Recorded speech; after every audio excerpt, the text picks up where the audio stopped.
Meta AI is the personal AI that's tailored to you, now with its very own app.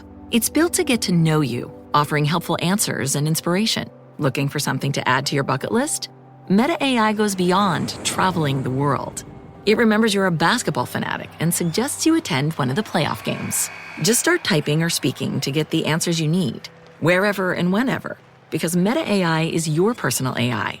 Download the Meta AI app, now available on the Apple App Store and Google Play. The Dr. Sky Experience. Entertaining and informative. On the Red Apple Podcast Network. 3 minutes after the hour, ladies and gentlemen, no matter where you're listening, or, of course, to call us, we want to say good evening and good morning to each and every one of you. Another exciting edition, as you tell us, of the Dr. Sky Experience here on Talk Radio 77 WABC.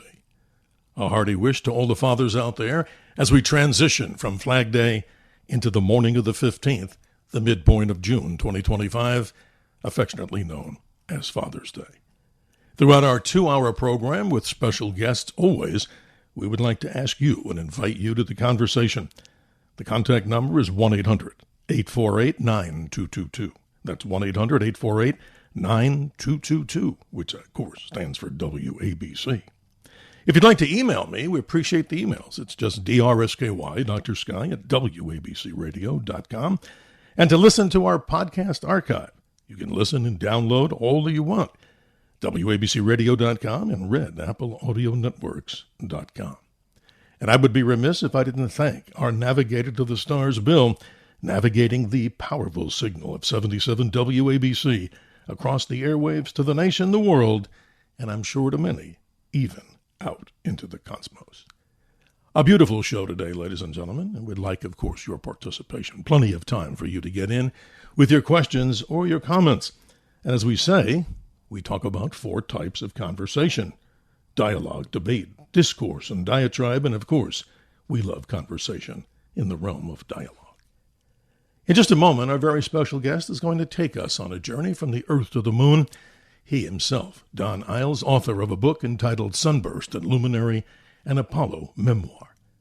Here's a question that becomes something that many people talked about and still do talk about in the world of space science, and the question goes like this: what is the most dangerous part of walking on the moon? And according to our author, and I quote, the answer is landing on the moon. Don Eyles, who is he? He worked on the Apollo project from 1966 to 1972, and on the NASA space program until 1998 as a computer scientist at the MIT Instrumentation Lab and the Charles Stark Draper Laboratory in Cambridge, Massachusetts. He created programs for the computer of the Apollo lunar module, responsible for the software that successfully guided the lunar module during the critical lunar landing phases of every Apollo mission that was able to attempt a landing. He worked with the astronauts and NASA flight controllers to improve the software in response to the operational goals for each mission. And he received the NASA Public Service Award in 1971 for devising a timely workaround for a problem that jeopardized Alan Shepard's mission to the moon with Apollo 14. And let's go back in time, ladies and gentlemen. As I mentioned, landing on the moon is the main emphasis of this particular 2-hour program. What happens then? The lunar module must slow down from about 3,800 miles per hour to a level hover at 100 feet above an unknown surface and descend through a thick cloud of dust to a soft touchdown. We know that happened back on July 20th, 1969. And for anybody out there that doubts we ever went to the moon, boy, do we have the best guests to talk about it. Don Eyles, good morning. Welcome to the Dr. Sky Experience. How are you, sir? Good. I'm good. Pleasure to be with you this morning. Always a privilege and honor, sir. We did this a few years ago, and I really never got to spend the time with you, so I'm hoping throughout this particular time in space that we, of course, can open up many minds out there. The main tenet of the program is always to expand our minds on the many mysteries of the universe. Don Eyles, talk about you as a early student. Where are you from? Tell us how you got involved in this whole project to help design a very critical part of the Apollo space program. Well, depends on how far back you need me to go. I was born during the Second World War. I grew up mostly down south, but came north to Boston to go to college. and after college was looking around for a job, as one does, and was lucky enough to be hired by the MIT Instrumentation Lab for what was a fairly low salary even in those days, and put to work on the Apollo project. Yes. And I had the very good luck to be assigned to the most interesting phase of the mission, the actual lunar landing from lunar orbit down to the surface. Don, let's go back in time to computers. I'm not a computer expert by any means. I've been around them. Many people out there have been in this business. They either sold them, they programmed them, and whatever. Talk about in those days the work that you were doing on this particular series of, some pieces of software that got us to the moon. You had no monitors. You had no computer printers like we see today, no screens or anything. Describe the primitive, as I use the word respectfully, of the days of computer science. And this is amazing what you're about to hear, folks. Well, fortunately, we did have printers. They weren't at all like the sort of printers we have now. Right. We didn't have lasers at all, probably, in those days. But we depended on the printers because we did not have monitors. And so the thing we looked at when we wanted to think about the software was paper. This paper came in stacks of about 6 inches thick if it represented the entire program for the spacecraft. Yes. So we were always leafing through these books. We were printing them out quite often as we needed to. During a mission, we had to make sure that we had copies that corresponded bit by bit with what was on board the spacecraft at hand in case some problem came up. We dealt with each other through memos rather than emails. That's amazing. We did have a very efficient system for getting through to someone by telephone, sort of like in a hospital. It could be Don Eyles, please call extension such and such. Right. That's amazing. I graduated high school, not to date myself here, but in 1974, Don, and I remember certain groups of students, very intellectual. Of course, they were the ones that were the future, I gather, of computers, like the Bill Gateses and who knows who else as we start off in the computer world. But they had these teletype machines in there, and they were always busy. So the reason I'm mentioning that to you is the very primitive days in the world of computing.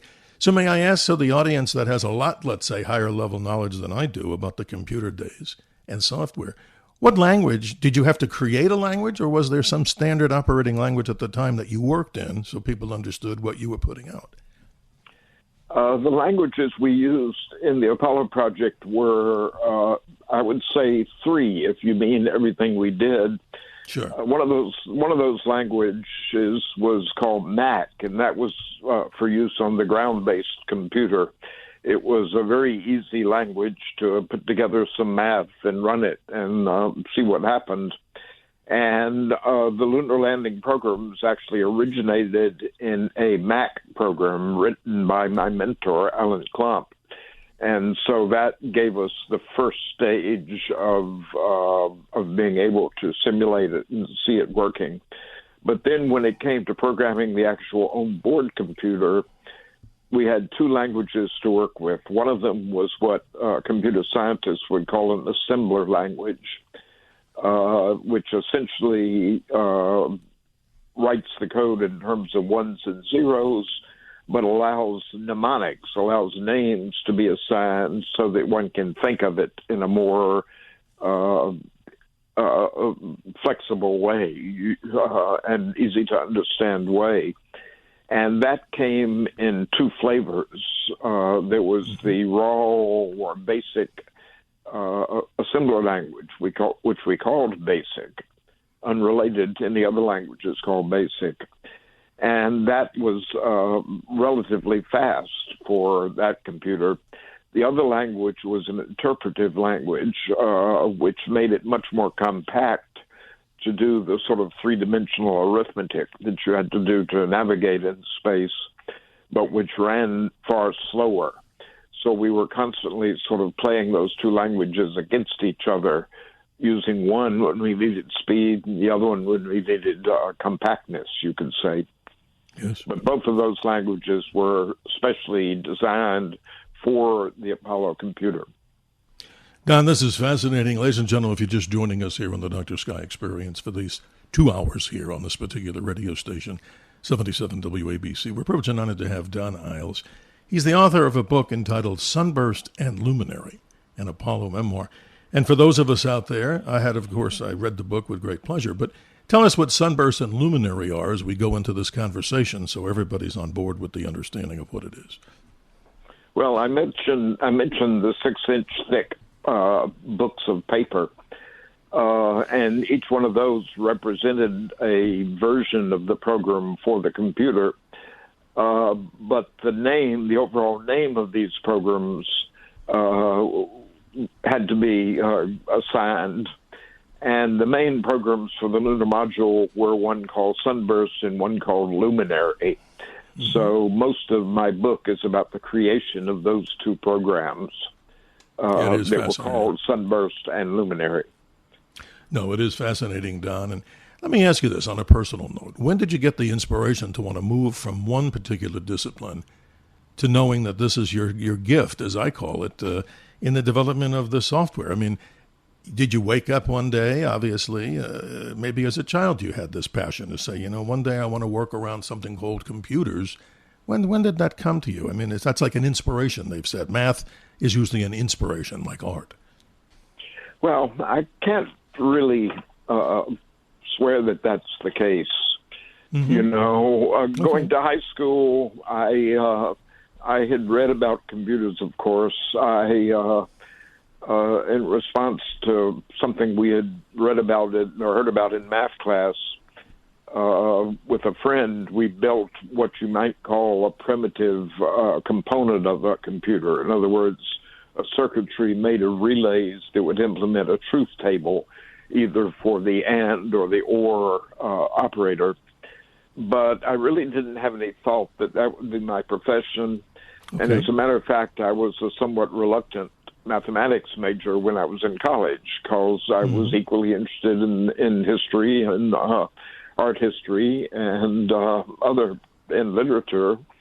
But I did end up as a math major, and it was upon graduating, I probably would have worked anywhere, but had the very good luck to be hired by something that became more of a passion than data processing, so to speak, would have been. Exactly. Don, radio, as you know, is theater of the mind. So let's go back to July 20th, 1969, as we ask for the clip one from the studio with Bill, talking about the last 30 seconds or so, audio-wise, that people can experience. And we'll get into a discussion with you, of course, about how this all came together. And here we go, ladies and gentlemen. 2,000 feet, into the ag, 47 degrees. Roger. 47 degrees. Eagle looking great. Your go. Altitude 1,600. 1,400 feet, still looking very good. Roger, 1202, we copy it. 35 degrees. 35 degrees, 750, coming down to 23. 700 feet, 21 down, 33 degrees. 100 feet, down at 19. 540 feet, down at 30, down at 15.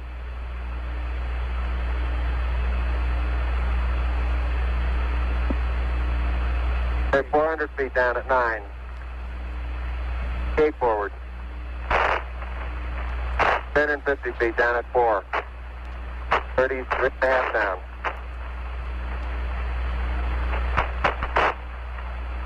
They're pegged on horizontal velocity. 300 feet down, 3.5. 47 forward. Put up.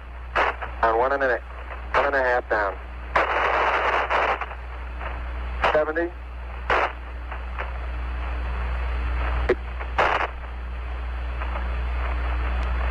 Got the shadow out there. 50 down at 2.5. 19 forward. Altitude, velocity, light. 3.5 down. 220 feet. 13 forward. forward, coming down nicely, 200 feet, 4.5 down, 5.5 down. 160 feet, 6.5 down, 5.5 down. And as you can hear, ladies and gentlemen, this continues all the way to the surface of the moon, which I find fascinating, and I'm sure our guest Don Eyles has so much to talk about with this, because what you're hearing in the background, with all the static, of course, from the transmission from the Earth to the moon, a distance of about 240,000 miles. 75 feet, that's looking good, down a half. 6 forward. 60 seconds. Lights on. 6. Down 2.5. Forward. Forward. That's 40 feet, down 2.5. Picking up some dust. 30 feet, 2.5 down. Straight shadow. 4 forward. 4 forward, drifting to the right a little. 20, down a half. 30 seconds. Forward, just. Good. Okay.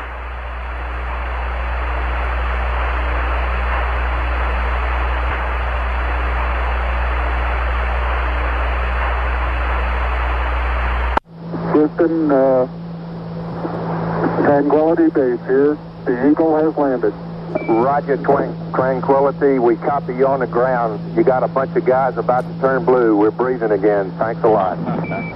That is quite amazing. I know it's a little lengthy, but Don, describe to us, since obviously radio is the theater of the mind, that whole episode that we just heard to the descent.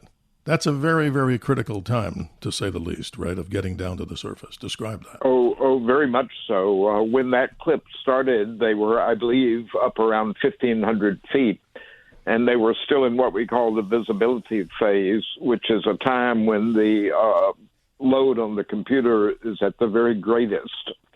And the 1202 alarm that occurred was because of the hardware mismatch that caused the condition that led to the alarms, took a certain amount of the CPU time away from the program, and that forced the alarm, which was an overload alarm. And what we didn't hear them say was that around, I believe, 500 feet, they transitioned from what we call the visibility phase to the final landing phase, which was a semi-manual phase where the computer was still helping them by maintaining the up and down velocity, but they were maneuvering using the joystick in order to sort of translate horizontally across the surface. And so from there on down, Armstrong is jockeying the spacecraft here and there in order to find a sort of like piloting a helicopter, looking for a smooth place to land. And as he said in the debriefing, he had been distracted by the alarms. We heard the last of them, but there were actually 5 throughout the landing. And so I believe he admitted to being a little discombobulated there at the end. And as a matter of fact, took a couple of minutes in that final landing phase, whereas every other landing mission was able to get down in about 1 minute. That's amazing.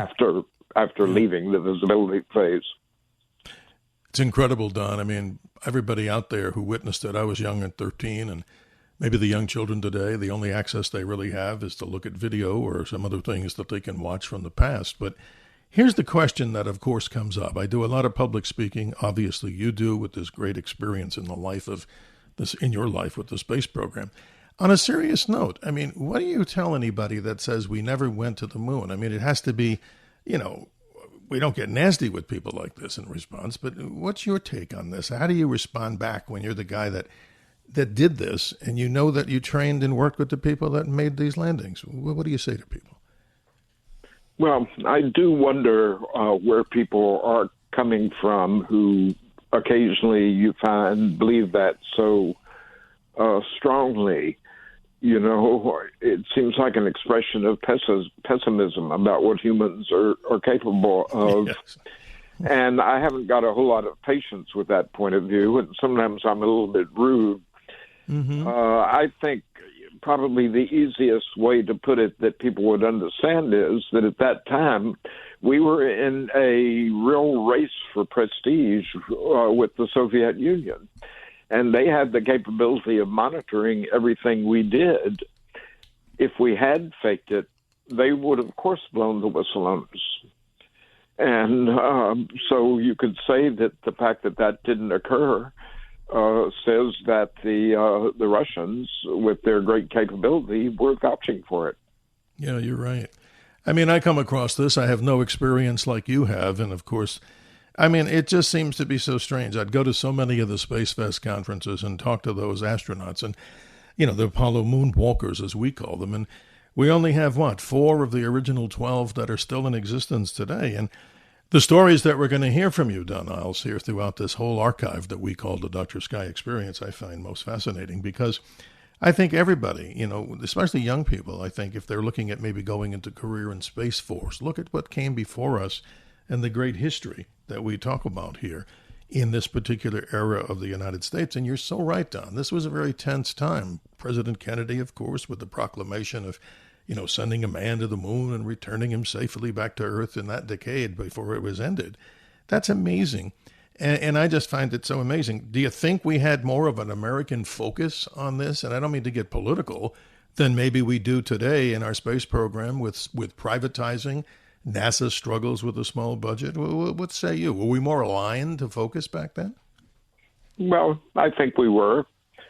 I think it was sort of a perfect conjunction of things that led to it happening and led to it being a success.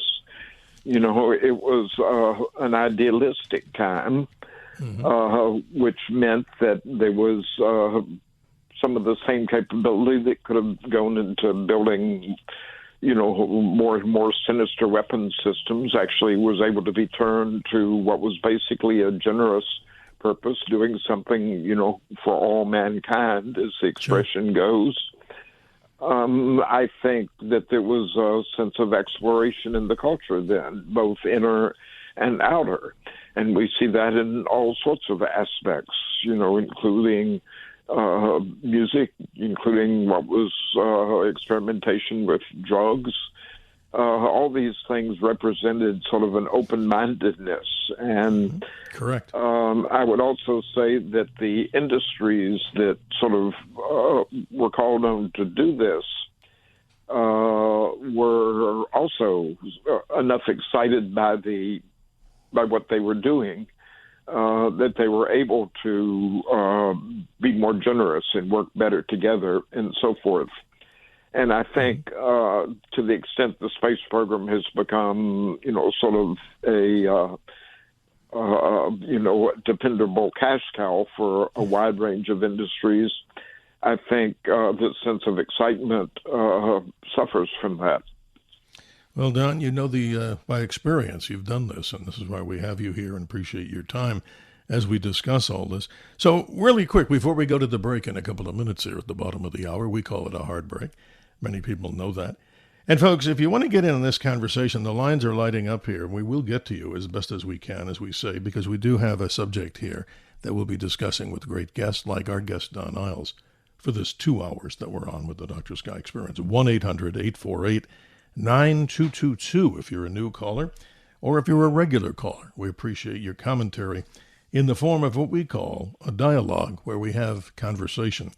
1-800-848-9222. So, in your opinion, what do you feel the most impacting thing that you did to help the space program? It sounds pretty simple to me, but it's the development of these software packages or these programs. What's the biggest excitement that you get out of this? And obviously you got an award for your time doing this by the U.S. government. Well, that's two separate questions. The things that I'm most proud of are, as you say, the development of the software. And I rank in my own mind equal with that, telling the story, which I did entirely on my own initiative, was not paid for it, although I hope to make something off the book. you alluded to Apollo 14, and of course that was the most conspicuous thing I did. Mm-hmm. But it was a mere bagatelle compared to the overall development of the lunar landing software, which was, a very interesting story lasting 6 years, because it wasn't just getting to the first landing.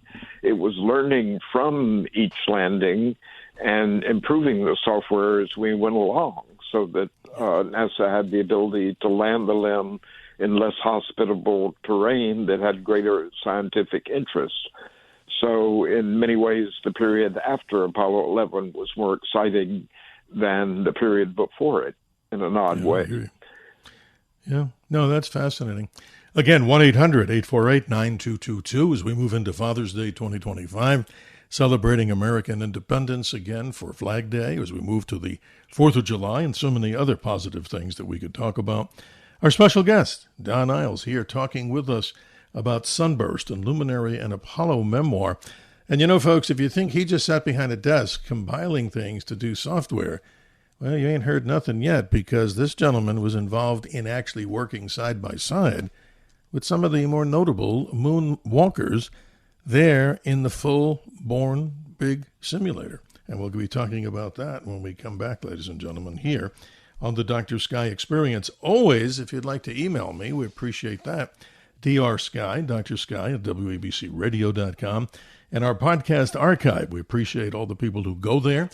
And in addition to that, all the great programming here on this radio station, simply WABCRadio.com and RedAppleAudioNetworks.com. So much more with our special guest and you as we continue to have dialogue as we move into a Sunday morning here, the mid-portion of June 2025 on the Dr. Sky Experience. The Dr. Sky Experience on the Red Apple Podcast Network.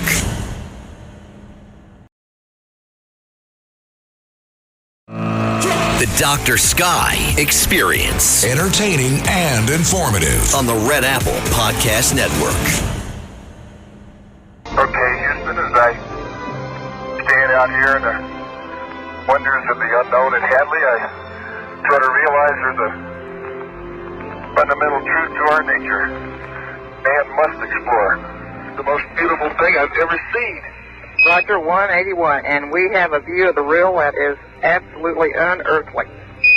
I'm glad you can enjoy it with us. Dave Scott, commander of Apollo 15, many years ago.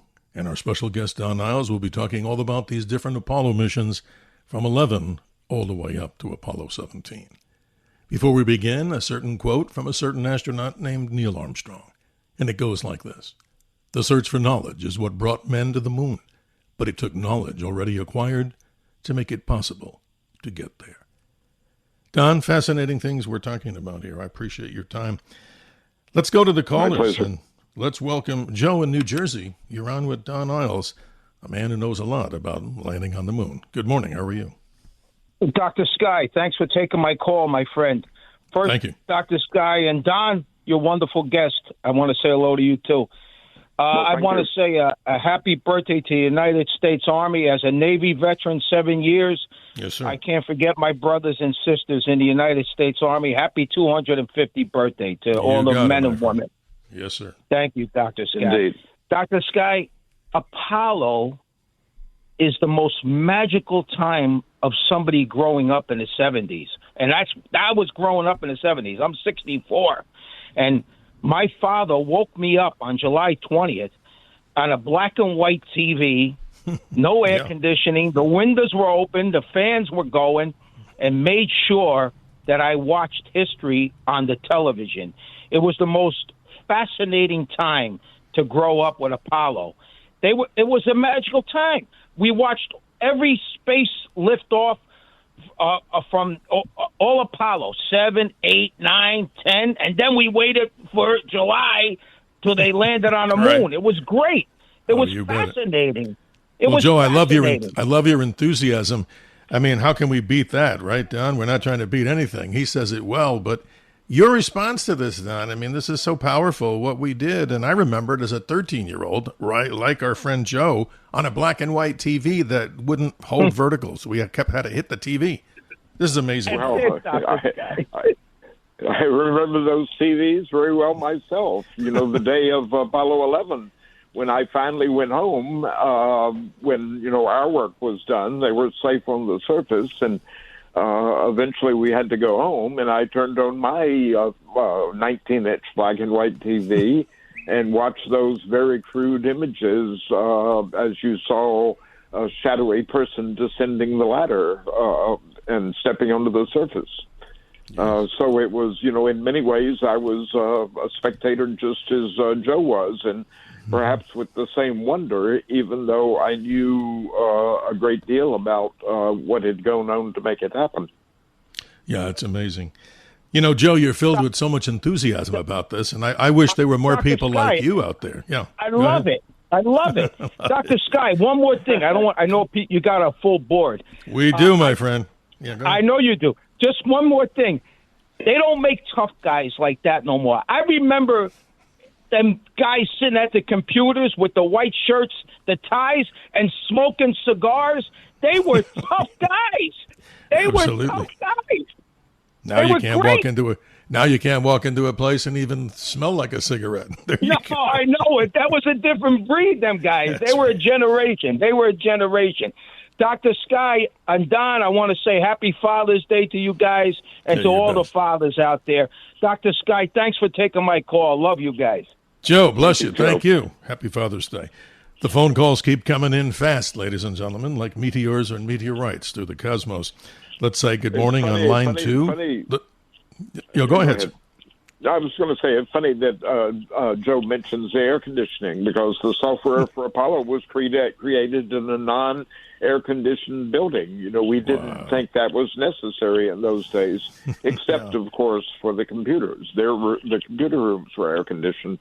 You're right. I'm sitting here down in Phoenix, and I'm looking out my window here, from my little office, and I'm looking at 101 right now, and it's now Is that right? my time, 9:34 in the evening. So, yeah, I can only imagine how hot it can be when you want to do something in an office and it ain't air conditioned. So let's go to line number 2. Let's say hello to Paulie. Is it Paulie from Westwood? I believe I'm reading this right. Good morning. How are you doing? How are you, Dr. Sky? I'm doing great. Thank you. I'd like to know, I'm kind of confused. Like, what's the difference between the Earth and the moon? Like, if I take a rocket up to the moon, I land on top of the moon, right? Yes. But if I take a rocket from the moon and land on Earth, it's like I wind up in Arizona. Why don't I land on top of the Earth? Well, I think we have the best guy we got the best guy in the world, Paulie, to answer that. And when we get into it later, Don, talking about spatial geometry, how you navigate, what good response, and I'm sure it'll be amazing, that we give back to Paulie. Well, I'm not totally sure I understand the question, but in the first place, the moon does not have an atmosphere. When you're trying to land on the Earth, you have to deal with the atmosphere. And, of course, it's a plus, because you can use the atmosphere to help you slow down. If you're landing on the moon, you don't have that facility. You don't have that atmosphere to play off of. So you have to do it with rocket power. On the other hand, the moon is way smaller than the Earth, so the amount of rocket power it takes to land on the moon, and for that matter to get off the moon, is considerably smaller, way smaller than what it takes to get off the Earth. So it means that landing on the Earth and landing on the moon are somewhat different animals. Yes. They're inside to the moon, like. Is it one solid rock? Would I land on top of the moon, or do I land inside the moon? Can I land inside the moon is what I mean. No, the moon is made of pretty solid material. I'm not sure that everything about the deep interior of the moon is known, but it's, so far as I know, and I think this is the overall opinion of everyone, that it's pretty much a dead rock, unlike Earth. Of course, its geology has been shaped by the fact that it's been bombarded through the eons. Don, I wanted to mention something to Paulie here. This is interesting. This is a factoid. You can check it out, but here it goes. It's kind of fun.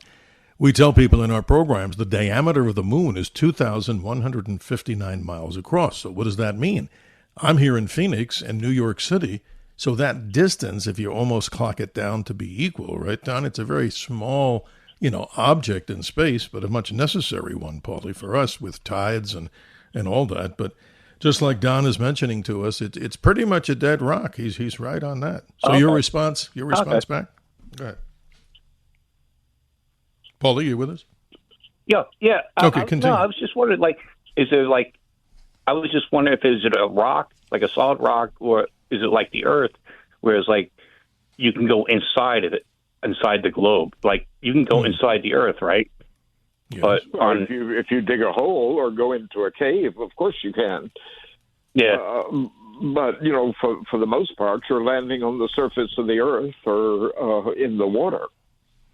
Yeah, that's a big difference. So, Paulie, wrapping it up, basically what we're saying here is, and I think this is what Don is trying to get across, and I know you're hearing it, and everybody, just to qualify it, that since the Earth has an atmosphere, it's a much different descent to the surface because, right, Don, when you come through the atmosphere, you have to do it at a precise angle, and you have to do it so what? You don't incinerate or skip off the Earth. On the moon, Yes, you're the expert, Don. It's a much different environment. Much simpler in many ways to land on the moon because of the lack of atmosphere and because it's a smaller and way less massive a body. Yes, it's very interesting. Paulie, thank you for being with us. We appreciate it. I hope we've answered. I really appreciate it. Thank you. Hey, you bet, my friend. Hope you'll continue to be joining us on the Dr. Sky Experience. 1-800-848-9222. We're open here. We have a number of lines open that if you'd like to comment, and again, we would like to do it in the form of a dialogue. That means we have a two-way conversation. This is interesting to me, Don. I'm opening your book here, and I know the theater where the mind is radio, and if we were doing this on television, maybe we would see this image, but let's do our best in doing this. You describe the phases of lunar landing, and I'm imagining here that the separation of the lunar module from the command module, that happens. Astronauts start to descend to the moon, and you talk about this engine on at about 49,000 feet above the moon. I mean, that's amazing. That's not really that high, but since the moon doesn't have an atmosphere, describe the position of the lunar module as it's moving in this arc to the surface. This is fascinating. Well, the lunar module is in a lunar orbit that has a low point of 9 or 10 miles and a high point of about 60 miles. And that orbit is designed in such a way that at the point where the limb reaches that low point of 9 or 10 miles is the right distance back from the landing site, that's where the engine should be lit. So then from that point, the limb is going, with respect to the moon, at about 3,800 miles an hour in lunar orbit. Contrast that to the fact that a spacecraft in low Earth orbit is going on the order of 17,500 miles per hour. Yes. So there's that's a factor of five or more. That's a testament to the much lower mass of the moon, that you don't have to go as fast to stay in orbit around it. But at any rate, the problem is to bleed off all of that velocity so that you come to a point, say 100 or a few hundred feet above the moon, with very little horizontal velocity with respect to the moon, right side up, without any wild maneuver taking place. In other words, a stable point, a stable hover, from which the astronaut, using the semi-manual mode that I described before, can select the exact spot for touchdown and do that safely. And we divided that into three phases. The first phase, which began with the limb tipped back so that it's essentially firing the engine along its orbital path in front of it in order to slow down. And during that phase, which lasts 9 minutes or so, it gradually moves to a more erect attitude, but still the astronauts and the spacecraft do not have a good view of the surface. One of the things that has to happen during that long phase is that a radar has to lock onto the surface so that you can so as to provide an independent measurement of altitude and of the rate across the surface, which was done with the Doppler radar. And those Don, I hate to cut you short, but we do need to take this break. But folks, stay tuned, because I'm sorry I'm interrupting you on such a most important landing, because right now we're stuck somewhere above the moon. More to come with our special guest, Don Eyles, as he describes the descent process, and he and others were responsible for the software that made this happen. We'll be right back. The Dr. Sky Experience on the Red Apple Podcast Network.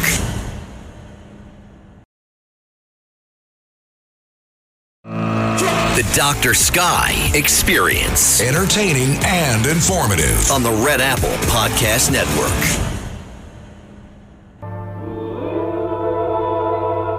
The first man on the moon, Neil A. Armstrong, born August the 5th, 1930.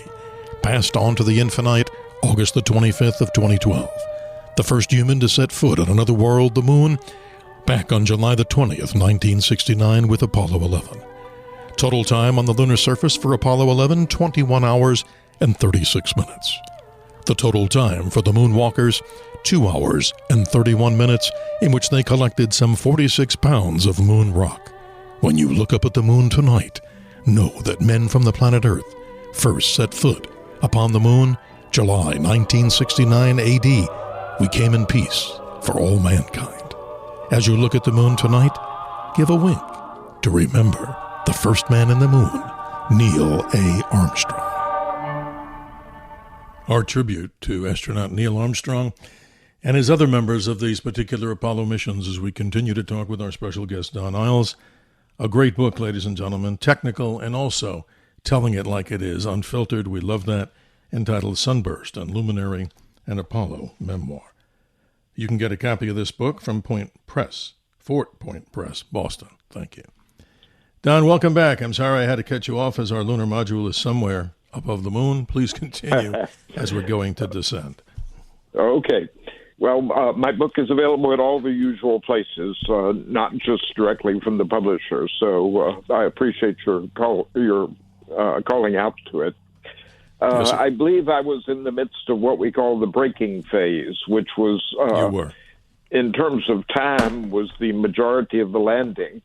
And it was devoted mainly to bleeding off horizontal velocity, forward velocity. Other things had to happen during that period. We had to take radar measurements so that our navigation could be corrected with local knowledge, because the inertial guidance that had gotten us there was very good, but it did have errors in it. And those errors might have made it dangerous to continue a landing would definitely have made it dangerous to continue a landing without some local readings that the radar provided. So that phase of the landing, which out of a total of 12 minutes or so took about 9 minutes, brought us to a point about 1.5 miles above the surface vertically. And I forget exactly how far back from the site, but close enough that the spacecraft could then transition to a different set of targets, such that it assumed an attitude that allowed the astronauts in the LEM to have a good view of the lunar surface in front of them. And the LEM was designed for that. It had big windows. For a spacecraft, it had very big windows. I don't think any spacecraft had windows comparable to it until they built the cupola on the space they look station. Large. You bet. Triangular windows to provide that good view of the surface. Now, this phase featured something called the redesignation capability. The computer, our software, computed and displayed on the DISCI, the display and keyboard unit, an angle that told the commander where to look on his window to see the point on the surface where the spacecraft was going to land if he never touched the stick, shall we say. Right. He could then move one of the controllers, right, left, or front and back, to modify that by a half a degree uprange and downrange, and a certain amount cross range, so that he could already at that point steer around a bad spot. Now, that phase came to an end at the discretion of the astronaut. At the point where he felt fully in command of the situation, he could go to the next mode, which is the semi-manual mode that I described before, where the computer is providing a lot of help, but there's also some stick and rudder skills. And the spacecraft is flown in that mode for a minute or two before it finally actually touches the surface. That's amazing. And, you know, I'm looking at this in many ways from your book, and I hope I have this right here, because I try to read and I burn up a lot of yellow highlighters in all the books that I do, you know, for guests.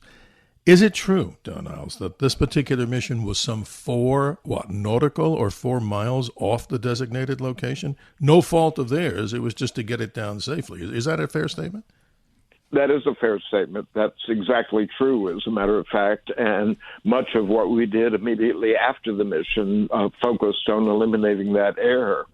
It had to do with the fact that the inertial guidance did have errors in it because of thrusting that the spacecraft did that was not sensed and sort of added into the onboard estimate of the navigation. And the radar could correct altitude errors, and it could correct the velocity across the surface, but it didn't know where we were. The only thing on board the spacecraft that could look at the surface and know where he was the crew, was the astronaut themselves. So as a result of those errors, the spacecraft was about 4 miles long. And as you said, it didn't matter so much because the goal of that mission was to get down onto the lunar surface. It was the moon for the first time.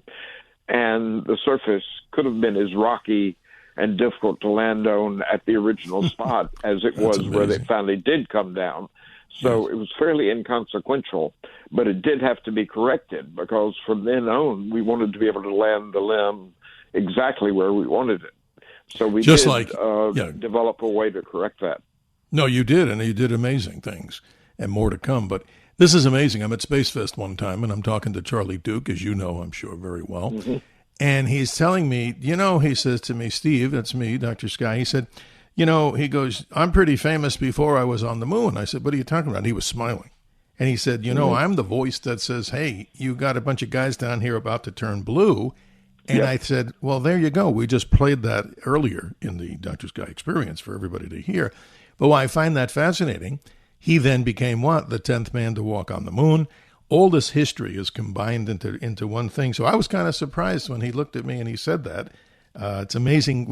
You know a lot of these, and from the past, the moonwalkers, I always found it a fascinating, amazing treat to be able to be in the company of these individuals. 12 only went to the moon, right? Down 12 humans. That's right. 12 actually landed on the moon. That's amazing.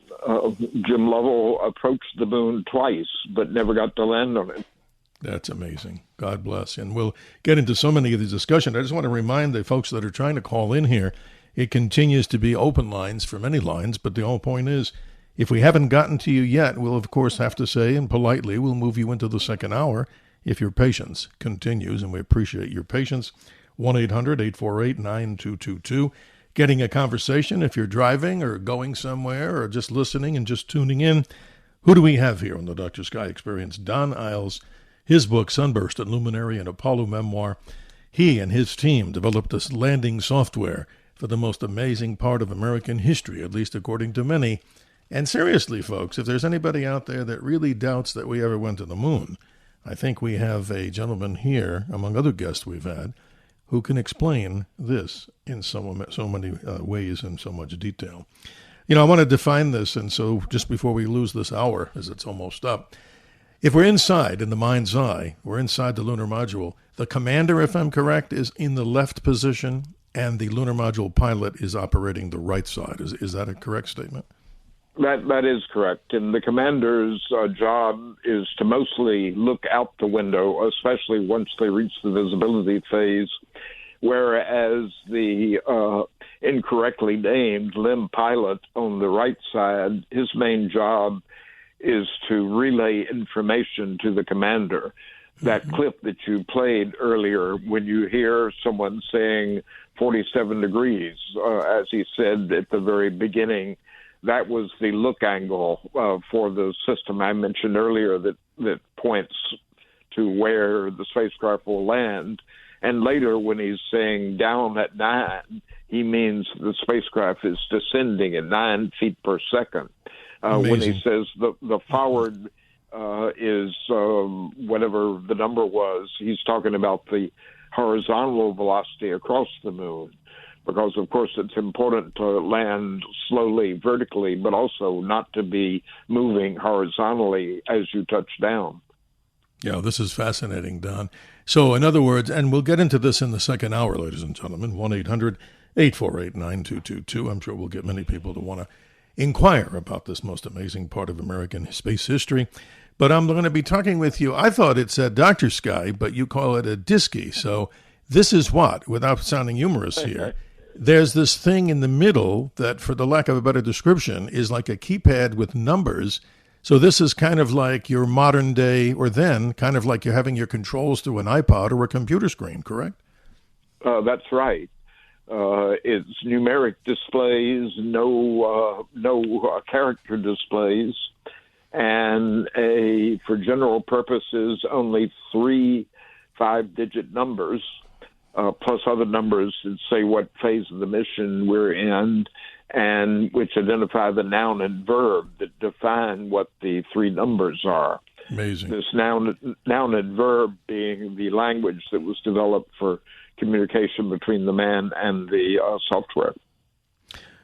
Don Eyles, 1 hour, it goes so quick. That's why, like I say, by the listeners' popular demand, what they've been telling me through emails and other communication, we need to do 2 hours there, Dr. Sky, on certain guests. So again, I appreciate your time, and certainly looking forward to, as we transition in time and space, as we all do, for hour number 2, just around the corner. And again, ladies and gentlemen, so much information here. And what's your website? Let's get that out so everybody knows what your website is, Don. Well, the one they'll probably be most interested in is sunburstandluminary.com.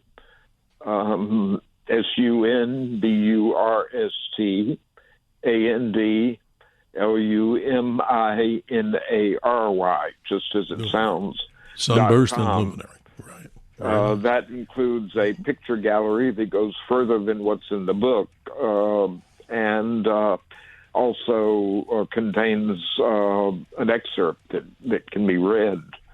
I have another website, simply Don Eyles, DONEYLES.com, and if you add a slash and then LM in capital letters, you'll get a historical paper that I wrote some years ago that is sort of a teaser for the book, you could almost say. Don Eyles, you're awesome. We'll be right back, ladies and gentlemen. Hour number 2, just around the horizon, here on the Dr. Sky Experience, proudly here on Talk Radio 77 WABC. 1-800-848-9222. Always time to hear what people have as we continue to do a dialogue. The Dr. Sky Experience on the Red Apple Podcast Network.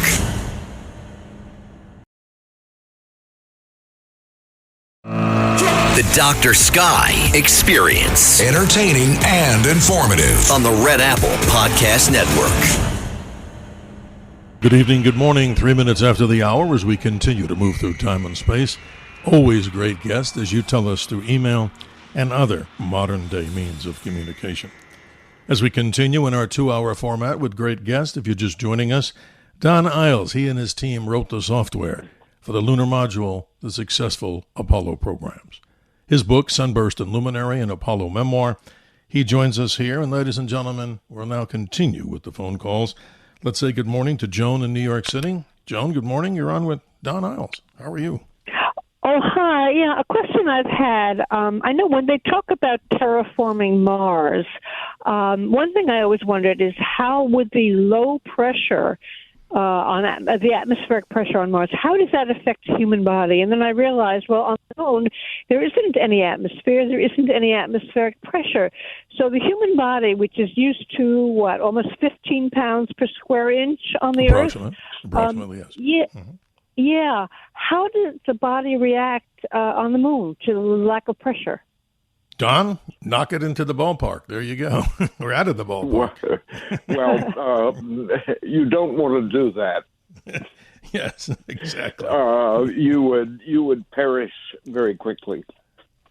Yes. Because of the low pressure, the fluids would want to boil out of your body. It would not be pretty. Wow, Joan, that's pretty scary, because I know if you go up right down about 49,000 feet or so, and you're not in a pressure suit, that's exactly what would happen to the body, even in the Earth's up above the stratosphere. So it's not a hospitable place, right, Joan? So that's pretty bizarre. Well, how does the pressure suit work? What does that do? It kind of puts pressure on your body as if it were coming from the atmosphere itself? No, it contains enough pressure, enough atmosphere inside the suit. Number one, for you to breathe, and number two, to create enough pressure on your body. Now, the body can exist with much less atmospheric pressure than the 15 pounds at sea level, right. But it can't exist with zero. And I don't think it could exist on the surface of Mars without some protection either. You're right. If terraforming met its wildest ambitions, then the atmosphere could be increased on Mars, perhaps to the point where it could be safe to be on the surface unprotected. But that's somewhat speculative. Joan, I appreciate you, as always. I appreciate your interest in this show, and hope you'll stay with us as we move through time and space and continue as we talk about these particular subjects. Let's say good morning to Cookie in Queens. I hope that's right. Is this Cookie on the line? Hi, it's Cookie from Queens, New York. Dr. Stein, I tune in late. I get, I work late, and I'm not a flat earther. But we're in a new age, and I tune in a lot to people who, they're called intuitives. And I understand that, we may have landed on the moon, but there was other things happening on the dark side, and the astronauts could not acknowledge that. So I truly believe there are other beings in the galaxy, Pleiadians, Arcturians, or whatever. And some people say that the moon is an artificial construct, that it was created by somebody. What does Mr. Mr. Eyles, understand about that or believe in that?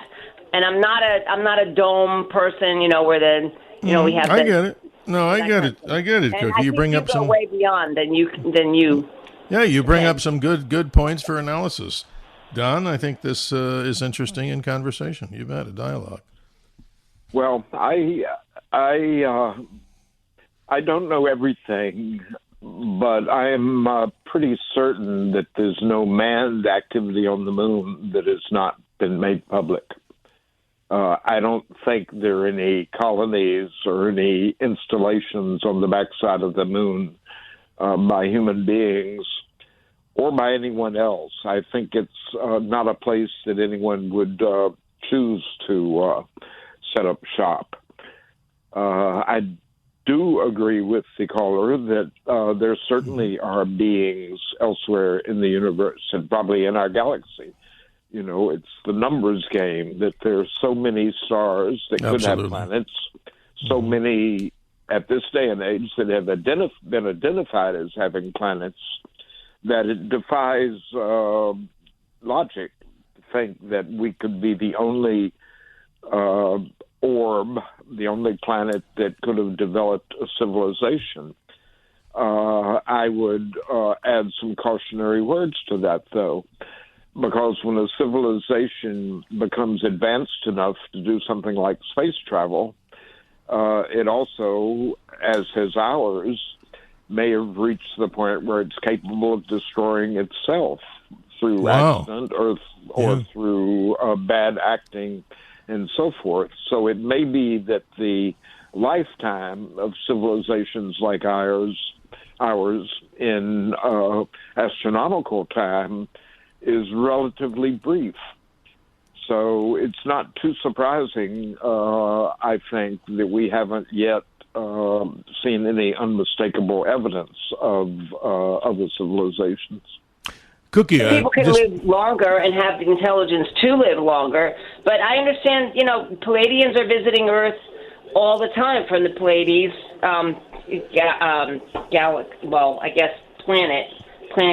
what is it called? A galaxy. The galactic, right? The galactic systems, right? It's an interesting, Cookie.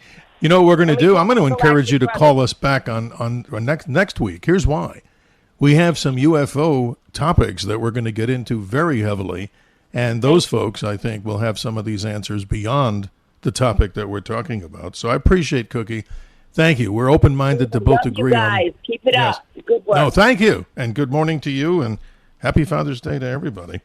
Let's continue on here. You're extremely popular, Don Eyles, as I would imagine here. Let's say hello to Pete in Lakewood. Good morning, Pete. You're on with Don Eyles. I have 3 points to point out. Otherwise, go ahead. The Mets won the World Series for the first time. The Jets won their only Super Bowl. Right. And I have a question afterward. And Woodstock happened. I have a question now afterward. The gentleman named Bob Zimmerman, he does something similar to you. Had a site called BehindTheBlock.com. I've heard of him, yes. Okay, yeah. He's a caver. He looks at the shadow of the moon. He thinks that there's water in the cave. He thinks if you go to the moon and you can live in the cave if the caves are big enough. Mm-hmm. Yeah, that's plausible. I mean, it's been discussed. Don, I know that this is fact, that, this might be in these impacting areas on the moon called caves, what Pete's referring to, that could be a place to shield yourself from radiation and from the sun, inhospitability, maybe put a little module there to live. And I think that's also what Pete's describing, right, Don? I mean, that's possible, definitely. Well, I believe the evidence is that there is water available at the poles of the moon, the places that get the least sunlight. A pit, a crater near the poles is hardly ever lit, if ever. And so water could, in fact, be there. And if that, in fact, is the case, then it could make it much easier to set up shop on the moon. Not only that, but water can be separated into hydrogen and oxygen by an electrical process. And, of course, you can make electricity on the moon if you have solar panels. And hydrogen and oxygen can constitute rocket fuel, so that you could literally, if there is water on the moon, I think it's pretty understood now that there is. There is, you yes. could make rocket fuel from that. Pete, your last response, because we got a full board of callers and we want to try to be as fair as we can. Oh, I forgot to add. I just heard about Woodstock. Jimi Hendrix played the national anthem on his guitar. Yeah, and he was, and he was one of the last performers at the entire concert. Am I right, Don? I think that he was the last. I don't remember. I can't say. I unfortunately was not there. I was unable to go from work on the lunar landing. Pete, thanks for the call. We appreciate your time and hope you'll become a regular, as I know your name has come up here many times. Thanks for being part of the Dr. Sky experience. Let's go to line 4 as we welcome Frank to the conversation with Don Eyles. Good morning. How are you doing there? Well, good morning. And nice to hear you guys talking about interesting topic.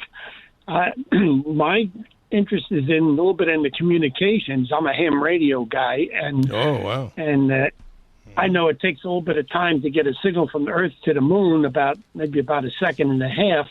And I was just curious about was there how that time difference affected the communications and whether that had to be factored into any of the software, dealing with getting signals back and forth between you guys, between the guys on Earth and the guys up at the moon. Excellent question there, Frank. Excuse me. Excellent. I appreciate that. Boy, Don, that's amazing. Thanks, Frank. It certainly is a good question. But the answer to it is that the guidance system on board the spacecraft was self-contained enough that it did not need a close linkage with anything going on, any computation going on the ground. So it was not such a big factor in the navigation, the fact that there was that time lag. As you say, sort of a minimum of a second and a half. You can hear it, of course, when you listen to the tapes when there's talk back and forth between the ground and the spacecraft. That extra lag is apparent. That accounts for the fact that some of those dialogues seem to go slower than perhaps they would if the two people were standing together on Earth. That's amazing stuff. And it's interesting to listen to you, Frank, because I'm looking to get my license, and I encourage a lot of people out there to do this if they feel that someday the grid, we're not going to talk, paranoia here. It's always good. You're the expert at that, Frank, in this end of the conversation. 2 meter, 144 megahertz. That's good stuff. Mm-hmm. Yeah. I was licensed when I was 14 years old in 1962 in my first year in high school in Philadelphia. Awesome. That's a great story, my friend. And so anyhow, I just got one other. Yeah, go ahead. There was telemetry. There was a lot of telemetry data, I guess, would be coming back from the space, from the moon, and so I understand it was a pretty complicated modulation system to get all that data packed into a bit of data coming back to Earth. And I've been I worked at IBM, so we meet up for lunch once a week, and we get to talk about some of this stuff because one of the guys has been looking at this and said, hey, there was some pretty sophisticated technology to actually transmit all that information, the telemetry data and whatever else. So do you have any comment on the amount of data that just a little bit of insight from your side of it? Well, you're absolutely right. That telemetry was very important. By modern standards, by 21st century standards, the amount of data was small. It consisted, I believe, of on the order of, in a second, I perhaps shouldn't say because I'm not, don't totally have the number in my head, but on the order of 200 bytes over the course of a second, which is a pretty low data rate by modern standards. That's right. That'd be terrible today if we depended on our communications when we're looking at, people want a gig, whatever it is, on the speeds and higher things than that. It's amazing. Frank, thank you. We appreciate you, and you're encouraging me to get my license to do this because... Oh, yeah, you love it. Yes, and by the way, I should have said our careers were somewhat in parallel because I was probably operating on the novice frequencies at the age of 14 also, or maybe even before.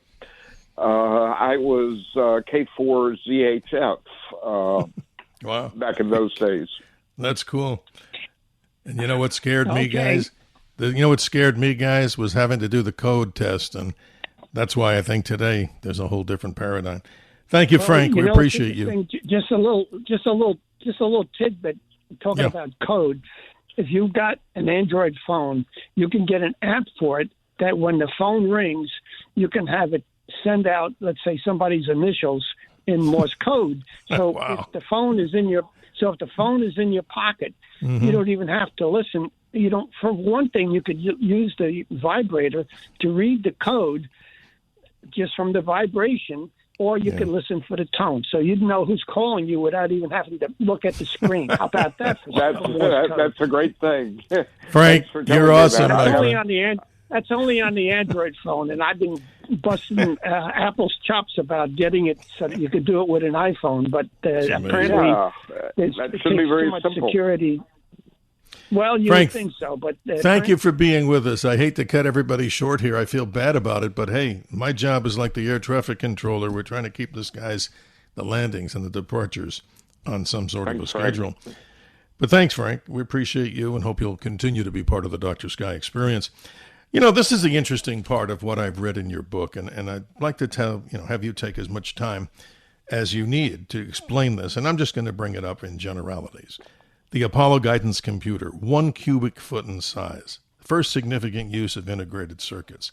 Memory, metal core wires, core rope memory, and not to steal your thunder, Don, this is amazing. If I'm right, only 36 approximate kilobytes of ROM and 2 kilobytes of RAM. Do I have most of that right? Because if indeed it is, isn't it true that maybe a little pocket calculator today, if you even use them, had more power than the entire what's inside that diskey and the controllers of that? Isn't that amazing? Well, you're quite right that these simple devices, your refrigerator may have more memory and faster processing speed than the Apollo computer. We thought in terms of words rather than bytes. And in fact, we had 36K of words and 2K of bytes, the same numbers you gave. I mean, of words. Mm-hmm. But since each of those words was 2 bytes, the actual numbers were double what you said in bytes. In other words, we had 72 kilobytes of program memory and 4 kilobytes of read-write, what we call RAM memory these days. Amazing. Totally amazing. I mean, so putting this in perspective, it's just amazing what you and your team did, because in that day, that was the superior computer. But describe to the audience this, something called core rope memory. It's so exotic to me. I mean, describe how that thing was that made everything happen inside. That's the brain.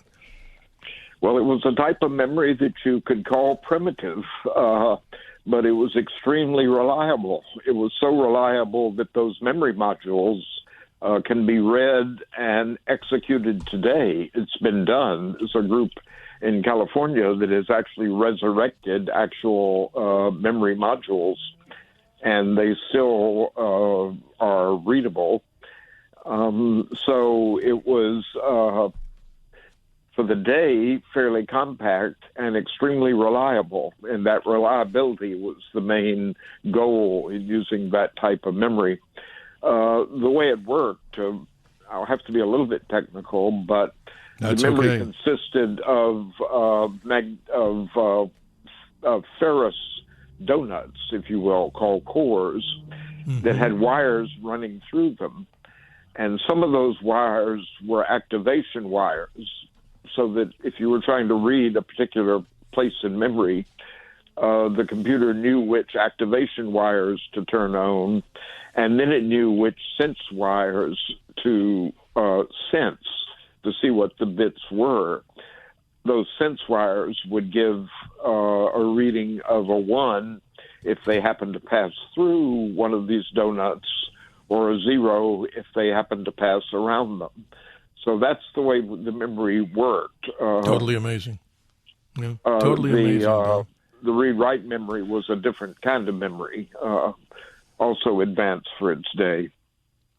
You know, this is fascinating. We're getting such an education here, and that's exactly what the main tenets of this program are, the Dr. Sky Experience. Open up our minds to many of the mysteries that are in the universe, and in this particular case, talking about a good part of American history, the Apollo program, which many people maybe listening right now weren't even alive at the time, but we honor the astronauts. And I'm saying this in sincerity. That's what I am saying, and always would say it in sincerity.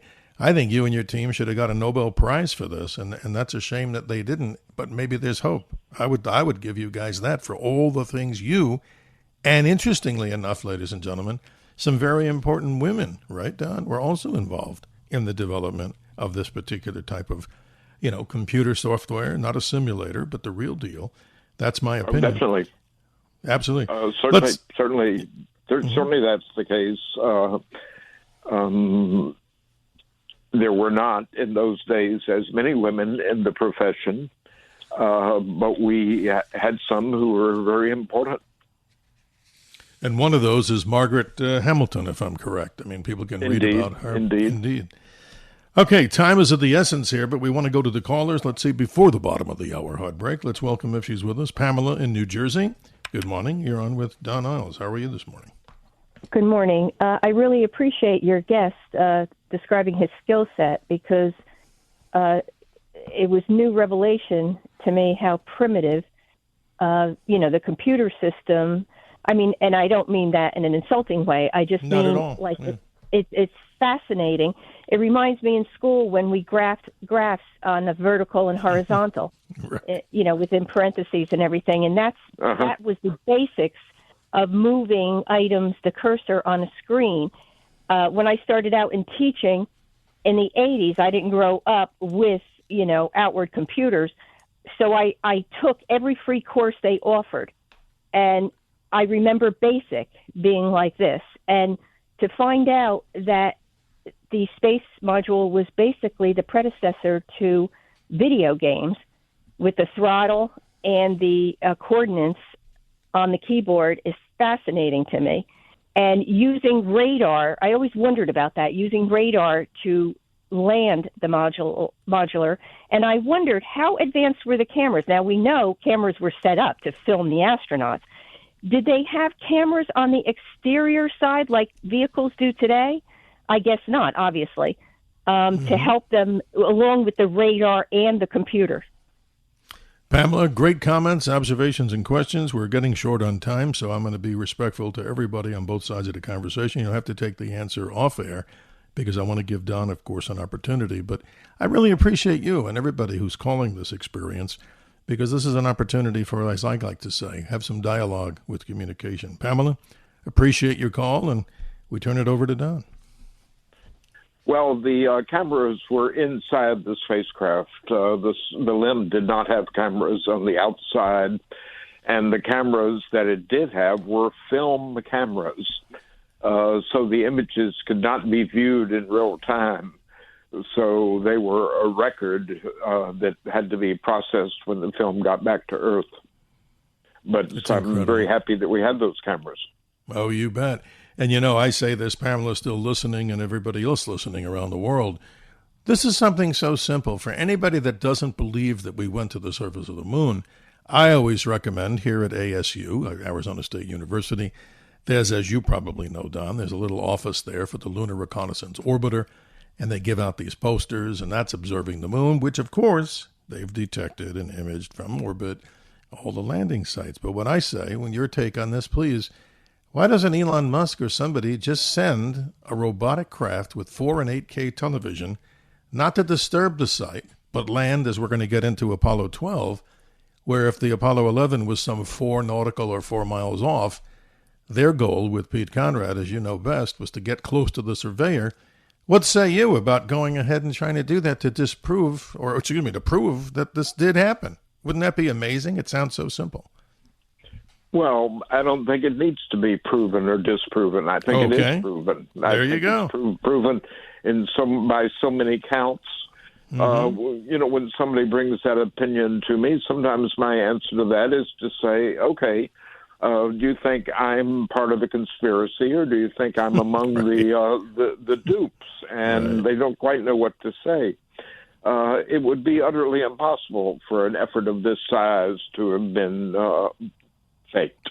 Oh, I'm 100% on in your court, but what I'm saying is I'm being a little selfish. I would like to see what that lunar location looks like for Apollo 11, not to disturb it in the dust sense that we're destroying what I called a sacred location, but just wanted to add that to the conversation. Ladies and gentlemen, we're coming up to the hard break, as you know, in radio, once again in hour number 2. And what I'm going to do, I'm going to go out a little bit beyond here as we land our lunar module here with our special expert, Don Eyles, whose book, Sunburst and Luminary, an Apollo Memoir, is something that I highly recommend everybody out there who's not only an engineering student, just for the history of it, and for the man who is, as I say, unfiltered. The book available from Fort Point Press out of Boston, and you can get it wherever good books are sold. But what I'm going to do as we go to that break, we're going to talk about some of the experience he's had with some of these moonwalkers, and I think you'll find this, ladies and gentlemen, most amazing. The conversation begins with the conversation of Apollo 12 when we return here on the Dr. Sky Experience.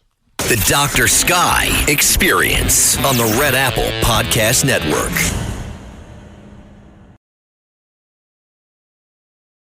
The Dr. Sky Experience. Entertaining and informative. On the Red Apple Podcast Network. Hi, this is author and former presidential speechwriter James C. Humes. When you look up at the sky tonight and you see that moon, you think upon the fact that this one person had the experience of his life in helping to write the words that are on the moon in the plaque that was left on the LEM vehicle. Here, men from the planet Earth first set foot upon the moon, July 1969. We came in peace for all mankind. And you're listening to the Dr. Sky Show. 33 minutes after the hour, James C. Humes writes the words that are on the Apollo 11, the descent module, for all humanity and for all time. Welcome back, ladies and gentlemen, as we continue with Don Eyles. He's the author of Sunburst and Luminary and Apollo Memoir. You can go to Don Eyles, EYLES.com, or sunburstandluminary.com to learn much more about him, and hopefully you'll want to read this entire book. Let's go back in our time machine, Don. It's November 14th, 1969. We're down at the Cape, and what? Apollo 12 is about to launch. This is a most amazing story. Pete Conrad, I never met him. You obviously know him personally. You've sat there in the simulation of the lunar module, in the software descending to the moon. What an honor. Tell us what happens. President Nixon's there. It's a cloudy, kind of a stormy day. The rocket goes up. What happens? And all of a sudden, what? The entire dashboard, as we would say, it goes blank. That's a very scary thing. Maybe most people don't know. This spacecraft, got hit by lightning, if I'm right. That's exactly correct. I think actually twice, before and after Tower Clear, around that time, the spacecraft was hit by lightning. It, of course, hit the spacecraft and then found its way to ground through the exhaust gases. And in fact, the indicator panel went crazy, lit up in a way that no one had ever seen before. Fortunately, the computer that was guiding the stack, that was guiding the actual boost phase, was the computer that was mounted in the Saturn third stage. And that computer did not go offline and was able to bring the stack into orbit, into a good orbit. And at that point, it was possible to look at all the systems and see if there had been any lasting damage as a result of the lightning strike. Fortunately, there had not been, and therefore Apollo 12 was cleared to go to the moon and to attempt the pinpoint landing. Amazing. And then I'm quoting from your book, if you don't mind me taking the liberty here. Conrad there with Al Bean. They're headed to the moon. This rocket's not very far off the launch pad, as you described. Lightning strikes it. Conrad, when the lightning strikes, says, okay, we just lost the platform, gang. I don't know what happened here. We had everything in the world drop out. Houston goes, Roger. And then talk about this very strange thing. I mean, I have no knowledge of this. They're figuring out, frantically, I guess is the word. These are well-trained individuals who can handle stress. But they turn and say to somebody there, the ECOM says back, some electrical engineer or something there says, SCE to AUX. What the heck is that? And that saved the mission by turning a couple of switches? Is that what I'm trying to say is correct? I wouldn't say it saved the mission. Okay. It saved saved everybody's equanimity, of course, but by flipping that switch, that enabled good downlink data to come to the ground so that they could begin to analyze the problem. And it is amazing. A famous call, SCE to AUX.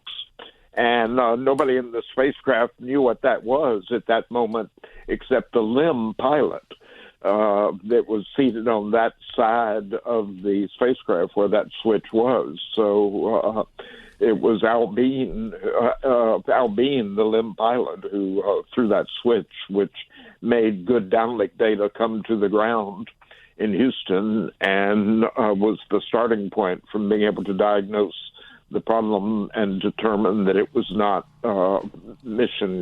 not something that had to end the mission.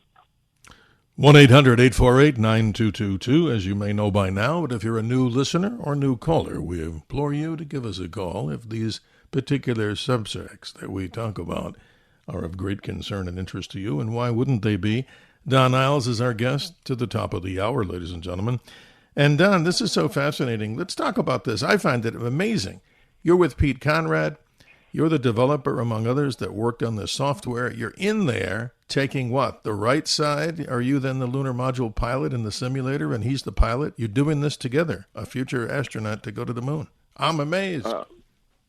That's right, what you're saying. You have to remember this was an amazing time in so many ways, but one of the ways in which it was amazing was that flight software was a brand new field. There were no precedents. Mm-hmm. And there were not layers of management that had been built up that would have separated somebody like me, who was really in the trenches, from NASA upper management and from the astronauts who would fly the mission. And it was to both our advantages. It was to our advantage to know the advantages, to get to know the astronauts, to know what they needed for us to provide. And we knew how to write software, so we knew what we could do for them.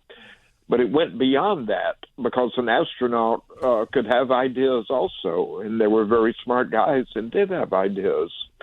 And as one example, John Young, who was the commander of Apollo 16, yes, he came up with an idea that would have made landing the LIM in a hat box easily, and brought it to me personally, because we were able to have that contact. And I was able to implement it in a version of the flight program, a version that would never fly, but a version that could be flown in the simulators. So it allowed that sort of technical interchange to take place directly between an implementer of software, me in other words, and the end user, the astronaut. And it was that same unusual access that I had, because I worked in this unprecedented field, that really allowed me to write the book I wrote. Because I was, even though I was a grunt at the lowest level of the hierarchy, still I had visibility beyond what was typical, and certainly way beyond what would be possible today. So mission summary for Apollo 12 comes down to this, and you can explain it better. We're looking at not having a 4-mile displacement from where we thought we should land. Obviously, yep, getting there was the goal, getting on the surface. But with Pete Conrad and crew and Al Bean, they selected to try to almost land very close to a spacecraft that made history, unmanned surveyor, and they actually did that. So in other words, your work helped them to find the precision location where all subsequent missions that went there pretty much, that wasn't an afterthought. That was something that they landed where they wanted to go. You're amazing to tell us that story. That gets at the borderline between what the system could do without help from Earth and what help from Earth was needed for. The spacecraft, the Apollo system, could have navigated to the moon, landed, taken off, and gotten back to Earth safely without any help from the ground. In fact, this help was forthcoming as a double check on what was happening with the onboard system. But the one thing that could not be done without help from the ground was to land accurately, because what allowed us to eliminate that 4-mile error was radar information that was taken from the ground in the period immediately preceding when the landing began. And what we had to do in the software was simply to make a way that that information could be incorporated into the navigation in real time. Yes. So in other words, each subsequent mission, obviously we learned a lot by the experiences of the ones before to kind of software tweak this and do a lot of work. And I don't mean to say it lightly. That's not just the word tweak. It's actually making modifications so that they can land almost like a precision spot in the center of the bullseye. And you and your team, like I said, this is an incredible story, Don, how, engineering and software and computers and early computers helped to get us to the moon in a most amazing way. I'm sorry that there's not up to an Apollo 300 by now, and it's a shame that we don't have ongoing missions to the moon, which is a whole nother story, correct? Very, very true. I mean, I remember the mood at the end of the Apollo project felt like a loss in a way, because we were on the threshold of an era. We had the Saturn V, the quintessential big dumb booster. We could have manufactured those in some quantity.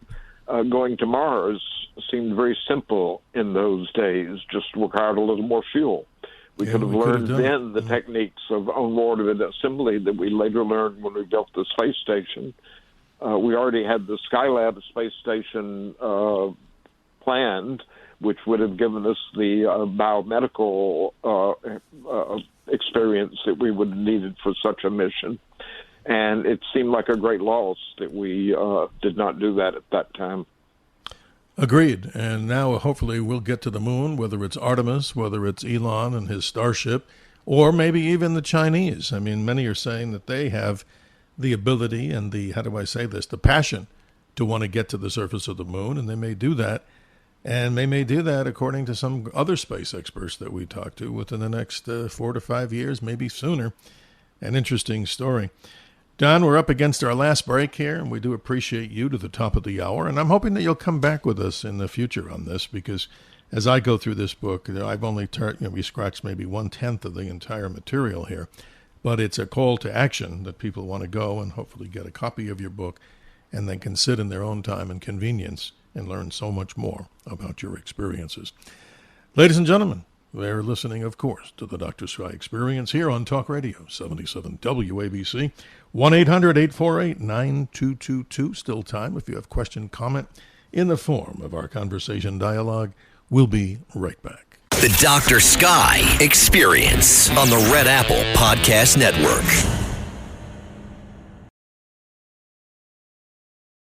The Dr. Sky Experience. Entertaining and informative. On the Red Apple Podcast Network. How else can I keep my reputation as a miracle worker? Well, by listening to the Dr. Sky Show. And here we go, ladies and gentlemen. Can he change the laws of physics, Captain? The man for that is Dr. Sky on the Dr. Sky Show. 46 minutes after the hour. Sorry to cut Scotty off there, but ladies and gentlemen, he's alive and well out in the cosmos. 46 minutes after the hour as we continue to the top of the hour. Don Eyles, great guest, great experiences, amazing what they did. He and his team, the landing software for America's epic journey, the Apollo program. Let's say good morning, that is, to Don in Long Beach. Don, good morning. You're on with Don Eyles. How about that? Good morning, Don gentlemen. Dr. Sky, you stole my thunder. I was going to mention Apollo 12, but to expand on that discussion, could you describe, Don, what happened when they, I believe they walked over to Surveyor and may have retrieved a part of the of that spacecraft? Can you just elaborate on that a little bit? Yeah, I have no special knowledge about that, but that's exactly what happened. They, I think Pete wanted to land so that he would be able to see the Surveyor out of his front window after he landed. There was an area a bit short and to the right of where the Surveyor was that he had intended to put the limb down on, but he didn't do that. He sort of went a little past where the surveyor was. And so I think he knew that he was very close to it, but he could not see it until he got out of the spacecraft in his suit, of course. But when he did do that, he could see it, and you could certainly hear his excitement through the transmission, and was able to walk over to it. And exactly as you said, some parts were retrieved and brought home. Don, that's amazing. Don in Long Beach. I mean, that's incredible. I don't think out of the maybe millions of callers out there that I don't think anybody really knew about that. So that's incredible. I remember him when he spotted the spacecraft. I remember he said, "The surveyor," like he was very excited. I do recall that. So, yeah. No, it's great, Don. And thank you for bringing our, knowledge base up here and to the listeners out there. Any other comment that you want to make? We have a moment. The only other comment I have is, again, something you had mentioned. It is a shame we stopped going to the moon because we had a geologist, Harrison Schmitt, and we were just beginning to, try to understand what the moon is made out of, and then it just stopped, and that it's been so many years. It's really a shame. It sure is. We're on the same team, both Dons here, but I don't know. I'm hoping, Don in Long Beach, that the energy will come back. But what's your kind of guess, if that's a fair word? Who do you think is going to do it again? You think it's NASA? You think it's the Chinese? You think it's Elon? Who's going to go there with humans? What do you think? You're asking me? Yeah. Mm-hmm. I'm not sure. If the Chinese get there again before we do, I think that may generate competition like we had with the Russians way back when. And that might be some incentive for us to get back there sooner. It's always good to have competition. Well, it's always good to have callers like you, Don in Long Beach. I appreciate you. And Don Eyles, what's your take on this? Who do you think, if you're thinking about what country, who might do this and bring humans back to the moon? What say you?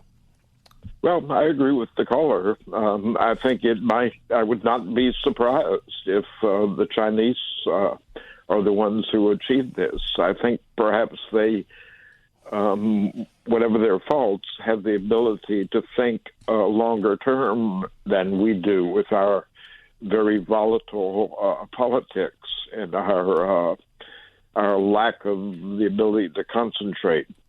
And so I would not be surprised if they are the next humans that are on the moon.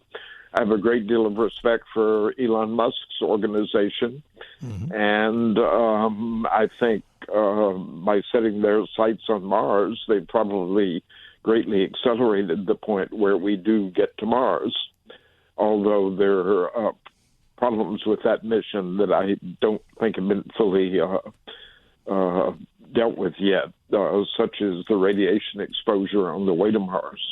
Yes, that's intense. Don in Long Beach, thank you for being part of our show and adding to the knowledge base here. We appreciate you. Here's what I want to ask, and this is difficult, but not maybe for you because we only have a few minutes left. Both of us knew Dr. Edgar Mitchell. I never met Alan Shepard, but talk about what you and your team did, as I say, to, maybe save that mission, Apollo 14 in the short version. What actually happened, and what did you folks do?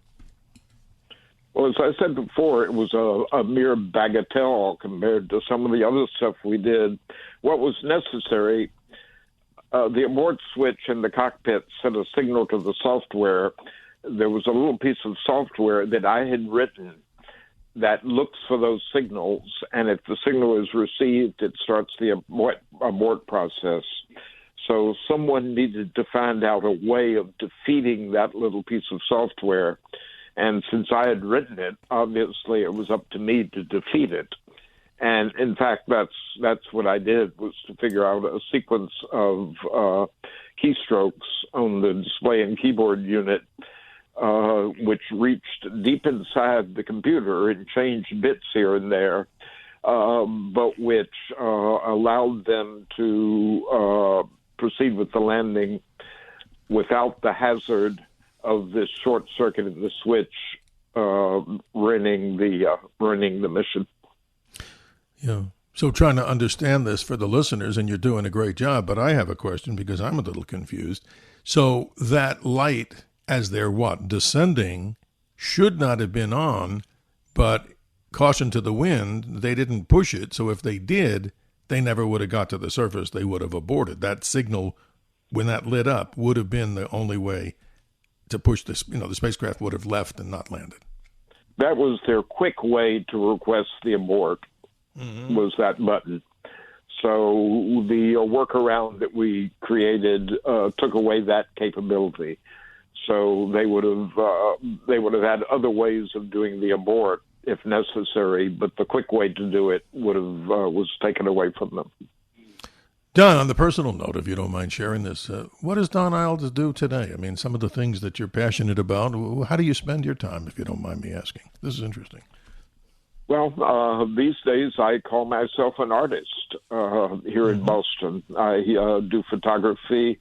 Nice. I have made a series of large floating objects that float in a body of water we have in Boston called the Fort Point Channel. Oh. I liken those artworks to a space program in miniature because they have some of the same elements of trying to plan everything in advance, procurement of materials, fabrication, and the launch. If the launch is into tidewater, also have astronomical factors involved. And then the piece in the water, which is a hostile environment, will have its mission. Wow, that's interesting. So you're a multifaceted person. I mean, in the think tank world of doing software, I'm sure that's takes a lot of concentration. I've never been one. I've had friends who tell me stories, and I involved myself when I was younger in these IBM 360 computer rooms where many people who are listening may know you had these above surface, like floors where air flew underneath the bottom, these giant, tape and reel machines in there. And you worked in the days of punch cards. Tell us, for people who are listening that have no idea what a punch card is. A punch card was a system originated by IBM even before the days of computers, because they could be used in sort of other forms of semi-mechanical data processing. But at any rate, it was a good way to communicate between the person and the computer, and that's how the Apollo computer was programmed through the use of punch cards. As Luminary or Sunburst grew, it grew incrementally, and each of those increments was input to the overall system as a deck, which might be one card or it might be a bunch of cards that were punched on key punch machines. Wow, amazing stuff.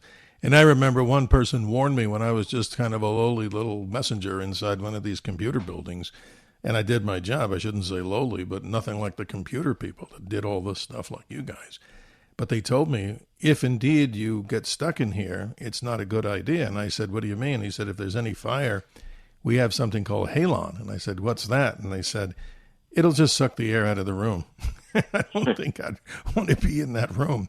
So anybody who's listening who's a computer person at the time, maybe they still do it, Don. I have no idea. What say you? I don't know. No one told me about that. Okay. Well, I don't mean to scare everybody. Don, I thank you for your time, and I hope we can do this again. Again, your website, of course, DonEyles.com.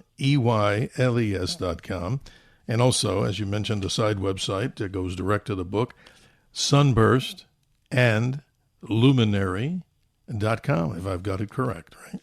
Correct. Thank you. I wish you a happy Father's Day and everybody listening here. And we'll talk soon. I do appreciate your time. And ad astra, as they say in Latin, to the stars. And appreciate you. Thanks, Don. Thank you. It's been a pleasure, and thank you, and thank your callers. Well, thank you so much, sir. And we wrap it up, ladies and gentlemen, with an analysis. If you're a regular listener and you wonder what happened to our sky update, we're certainly going to give you that in the minute and a half or so that we have. You just came off. If you haven't seen it, well, you'll have to wait till the next full moon, the beautiful strawberry moon, one of the lowest moons in the sky for the entire year, riding low in the zodiac constellation, which I call the 13th sign of the zodiac. It was Ophiuchus. Look that up. And we find the planet Mercury slowly creeping into the evening sky by the end of the month. As we know, this particular solstice takes place June the 20th, 10:42 p.m. Eastern Daylight Time, in which we'll endure, we're here in Phoenix, so we don't like anything that's above 100 degrees, 93 days, 15 hours, and 37 minutes of the duration of summer. And if you were here in Arizona, and we certainly welcome you to come out here, it is a beautiful place, as New York, Metro, and all the other locations, we endured 14 hours and 22 minutes of sunlight today on the high side, but we say here it might be a dry heat until the monsoon comes, ladies and gentlemen, and that for us in the desert Southwest occurs. It starts on the 15th, and it goes all the way to October the 1st. Much needed rain here in the desert.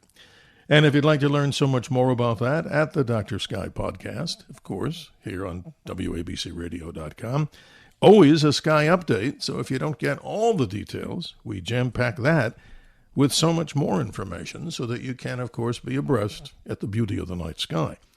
Quick closing comment, too. As the moon moves to new, when it's not visible, that's by the 25th of the month, you, if you're out and about and away from city lights, you have a beautiful opportunity to look south around 10 p.m. Grab a pair of binoculars and you will see the splendid central core of the Milky Way, the beautiful constellation of Sagittarius the Archer. And I could never do justice to saying how beautiful it is.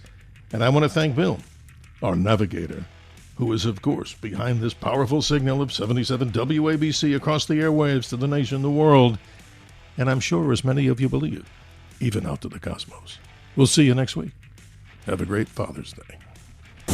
Thanks for listening to the Dr. Sky Experience. You can hear the Dr. Sky Experience Saturday mornings, midnight to 2 a.m. If you like the podcast, share it with your friends and listen anytime at WABCRadio.com and download the WABC Radio app. Hit that subscribe button on all major podcast platforms. Plus, follow WABC on social on Instagram, TikTok, Facebook, and X. See you next time for a new episode so you never have to wonder, what the heck is going on here?